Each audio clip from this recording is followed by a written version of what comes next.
Stéphane Troussel, vous êtes le président du département de la Seine-Saint-Denis. Quel est l'état des lieux ce matin dans votre département? Y a-t-il effectivement un afflux de voyageurs ou bien c'est une journée presque ordinaire finalement? Qu'est-ce qui se passe ce matin? Bonjour à vous. Globalement, ça se passe plutôt bien.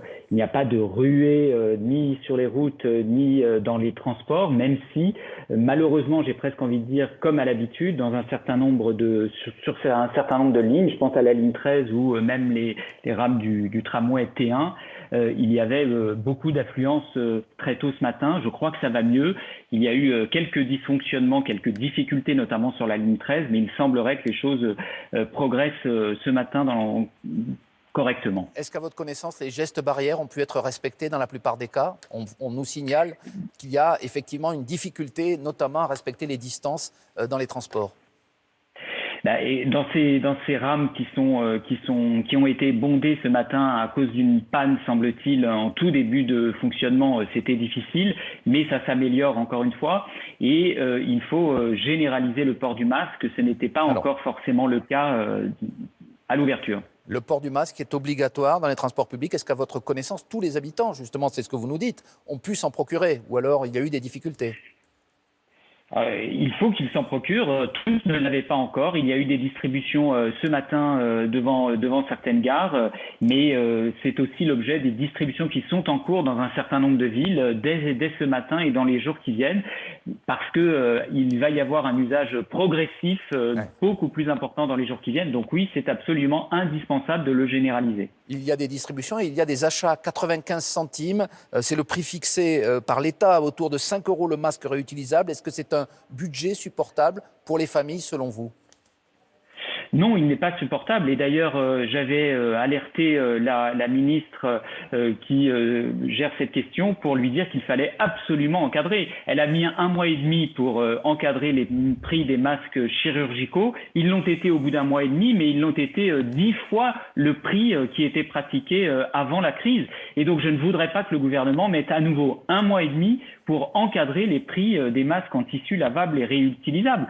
Parce que 5 € le prix du masque en tissu, c'est bien trop élevé. Même si nos collectivités vont en distribuer, eh bien, chacun sait que peut-être dans les semaines, dans les mois qui viennent, il voudra le renouveler, en acheter. Et donc, je demande au gouvernement d'encadrer aussi le prix des masques en tissu et de ne pas attendre 1 mois et demi. Il y a aussi une politique du test aujourd'hui, Stéphane Troussel, qui se met en place. À partir d'aujourd'hui, il faudra en règle générale passer par un médecin pour obtenir une prescription. Est-ce que c'est la bonne formule selon vous ? En tout cas, ce qui est sûr, c'est que dans la stratégie de déconfinement, il faut à la fois porter des masques, mais tester beaucoup plus massivement que ce n'a été fait jusqu'à présent. Et dans un département comme la Seine-Saint-Denis, qualifié par l'Agence régionale de santé elle-même de désert médical, où il y a parfois un recours beaucoup plus tardif aux soins, il faut faciliter l'accès aux centres de dépistage. Et donc oui, moi je pense qu'il faut atténuer l'obligation de prescription médicale par un médecin traitant. Eh bien, par exemple, les pharmacies qui sont des lieux de proximité pourraient, me semble-t-il, prescrire des tests orientés vers les centres de dépistage des patients que les pharmacies connaissent bien et qui présentent les symptômes. On entendait il y a quelques minutes dans notre matinale un professeur de l'hôpital Avicenne de Bobigny constater qu'il y a une baisse spectaculaire des cas en Seine-Saint-Denis, mais dans d'autres départements aussi, mais précisément chez vous. Est-ce que c'est des informations que vous confirmez, que vous avez également ? Oui, c'est ce que nous disent en tout cas les autorités sanitaires. La circulation du virus est très considérablement ralentie. Ça ne veut pas dire pour autant qu'il faut, lâcher prise. Il faut au contraire continuer absolument d'appliquer les gestes barrières, de respecter ces règles sanitaires, parce que c'est le seul moyen de continuer de gagner contre cette épidémie. Malgré cette baisse, votre département reste classé en rouge et parmi les mesures qui s'appliquent au département rouge, entre guillemets, il y a, on l'entendait il y a quelques instants, on en parlait avec M. Nunez, la fermeture prolongée des parcs et jardins. Et vous poussez un coup de colère, pour ne pas dire une autre expression, contre notamment cette fermeture du parc de la Courneuve. Je rappelle, c'est 400 hectares au cœur de la Seine-Saint-Denis, avec un poumon vert pour beaucoup d'habitants. Vous avez demandé sa réouverture et vous avez entendu M. Nunez il y a quelques minutes dire que ce n'était pas le cas pour l'instant. Oui, et la réponse du secrétaire d'État Nunez me met très en colère, parce que ce que je comprends donc de sa réponse, c'est que les parcs et jardins, les bois à Paris pour les beaux quartiers, c'est oui, mais les parcs, les grands parcs pour la Seine-Saint-Denis, c'est non. Donc c'est inacceptable et donc je vais continuer. Je rendrai public aujourd'hui la lettre que j'adresse au ministre de l'Intérieur pour lui demander la réouverture des grands parcs départementaux de la Seine-Saint-Denis, y compris en mettant en place un certain nombre de règles supplémentaires. Les autorités préfectorales l'ont accepté pour les bois de Vincennes et les bois de Boulogne. Ils l'ont accepté pour le parc de la Citadelle à Lille qui fait 110 hectares seulement. Je ne vois pas pourquoi ce ne serait donc pas possible en Seine-Saint-Denis. Donc oui, je vais continuer cette action pour obtenir la réouverture d'un certain nombre de parcs en Seine-Saint-Denis. C'est indispensable pour pourquoi justement cette réouverture? Pourquoi c'est aussi indispensable? Pourquoi c'est aussi important pour vous que ces parcs rouvrent le plus vite possible?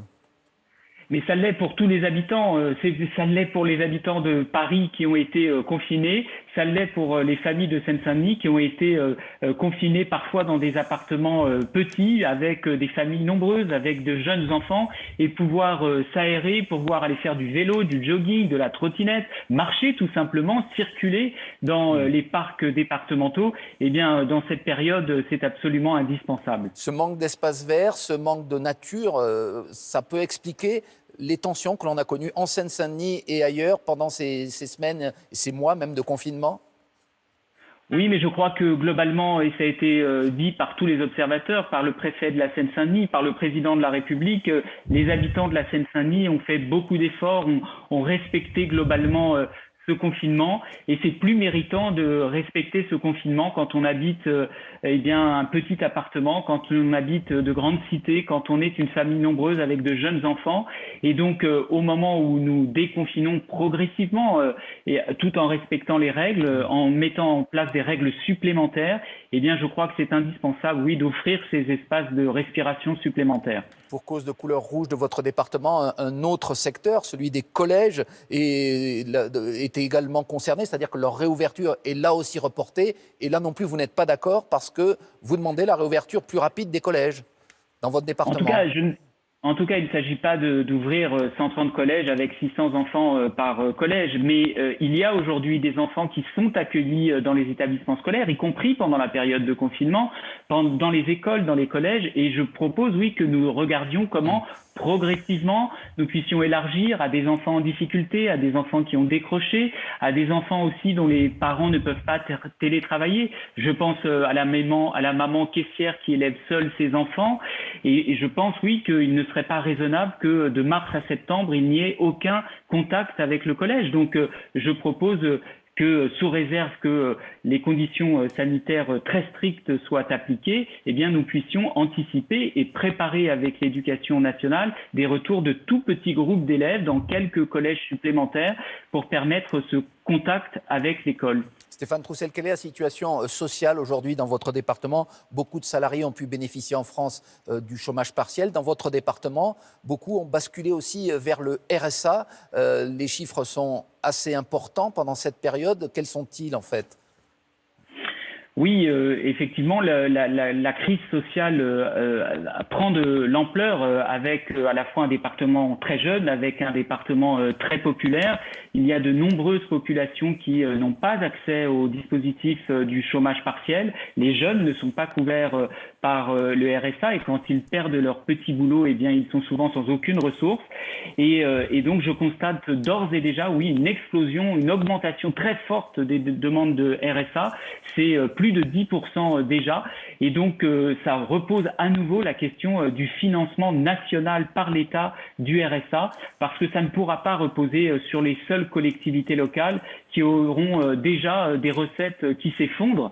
Et donc, oui, je demande à nouveau que l'État reprenne en charge le financement du RSA. Pour qu'on vous comprenne bien, le RSA est aujourd'hui versé par les départements, partiellement remboursé par l'État. Mais ce que vous nous dites ce matin, c'est que votre département, comme d'autres peut-être, ne peut plus faire face à cet afflux de demandes de RSA qui est survenu?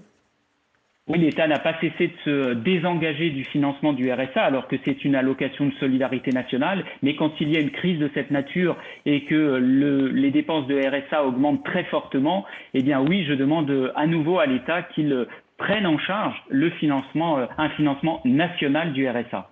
C'est la fin du confinement, pardon, ce matin.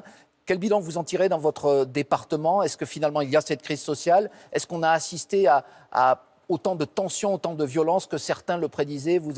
Certains quartiers ont été montrés du doigt. Parfois, cela vous a choqué? Oui, ça m'a beaucoup mis en colère parce que certains ont une nouvelle fois stigmatisé les habitants des quartiers populaires et ils ont fait face, ils ont fait front à nos côtés avec les élus locaux, avec les responsables d'administration, avec les associations et ils ont été respectueux, méritants, ils ont fait beaucoup d'efforts. Et à la fois, il y a eu de grandes difficultés, mais aussi beaucoup d'initiatives de solidarité. Moi, ce que je souhaite, c'est que dans cette Seine-Saint-Denis qui est confrontée à de grandes difficultés, mais qui a aussi beaucoup de projets d'avenir, et bien que la soupe populaire, ça ne soit pas l'horizon des habitants de la Seine-Saint-Denis pour les mois qui viennent, mais qu'elle réenclenche tout de suite des grandes dynamiques de développement. Et donc, j'attends de l'État, notamment, que tous ensemble, eh bien, nous puissions avoir le pied sur l'accélérateur du redémarrage, de l'investissement public, de la commande publique, pour redonner de l'espoir et de la confiance.